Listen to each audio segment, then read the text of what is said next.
অনেক মুসল্লি নামাজ পড়ে আবার সিগারেটও খায়, এদের নামাজ কবুল হবে কিনা? বেনামাজি কি মুশরিক হয়ে যায়? অনেক লোক বলে যুবক বয়সে নামাজ রোজার কি দরকার, বড় হয়ে পড়বে, সম্পর্কে কিছু বলেন। ভাই, যুবক বয়সে নামাজ রোজার কি দরকার, বড় হয়ে পড়বেন। আপনি যে বড় হওয়ার সুযোগ পাবেন তার আগে আপনার মৃত্যু আসবে না, তার গ্যারান্টি কি কারোর কাছে আছে? আর আল্লাহ তাআলা কি নামাজটা কি বৃদ্ধদের জন্য বা বৃদ্ধ বয়সে পড়ার জন্য করেছেন, না সব সময়ের জন্য? প্রাপ্তবয়স্ক হওয়ার পর থেকে ওয়াবুদ রাব্বাকা হাত্তা ইয়াতিকাল ইয়াকিন, মৃত্যু আসার আগ পর্যন্ত ইবাদত করাটা আবশ্যক। অতএব এটা শয়তানের ধোঁকা, এটা কোনো অবস্থাতে জায়েজ নাই। নামাজ প্রাপ্তবয়স্ক হওয়ার পর থেকে ফরজ করা হয়েছে। আল্লাহ তাআলা আমাদের সবাইকে আমলের তৌফিক দান করুন। আর বেনামাজি এই ব্যক্তি কি অমুসলমান কিনা, এটা নিয়ে অনেক উলামাদের মত হলো সে অমুসলমান হয়ে যায়। আমরা অনেকে এটা জানি না। অনেক ইমামদের মতে ইচ্ছাকৃত নামাজ ত্যাগ করলে সে মুসলমান থাকে না।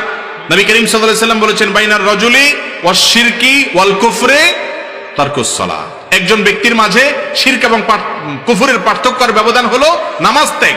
নামাজ ত্যাগ করলে ওমর রাদিয়াল্লাহু বলেছেন, লা হাজ্জা ফিল ইসলাম লিমান তারাকাস সালাত, যে ব্যক্তি নামাজ ত্যাগ করে ইসলামে তার কোনো হিস্সা বা অংশ নাই। এত ডেঞ্জারাস বিষয়। যদিও ইমাম আবু হানিফা রাহিমাহুল্লাহ সহ অনেক ইমামদের মত হলো নামাজ যদি কেউ ত্যাগ করে আর তার মধ্যে অপরাধ বোধ থাকে যে হারি আমি তো খারাপ কাজ করতেছি, নামাজ পড়া উচিত, তাহলে এই ব্যক্তির নামাজ হয়ে যাবে, এই ব্যক্তির ঈমান থাকবে। আর যদি তার মধ্যে নামাজের ব্যাপারে অবহেলা থাকে এইভাবে যে সে মনে করে নামাজ পড়লে কি হবে না হবে, নাউজুবিল্লাহ, এরকম মনে করলে ওই ব্যক্তি ইসলামে থাকবে না। আল্লাহ আমাদেরকে নিয়মিত নামাজ আদায় করার তৌফিক দান করুন।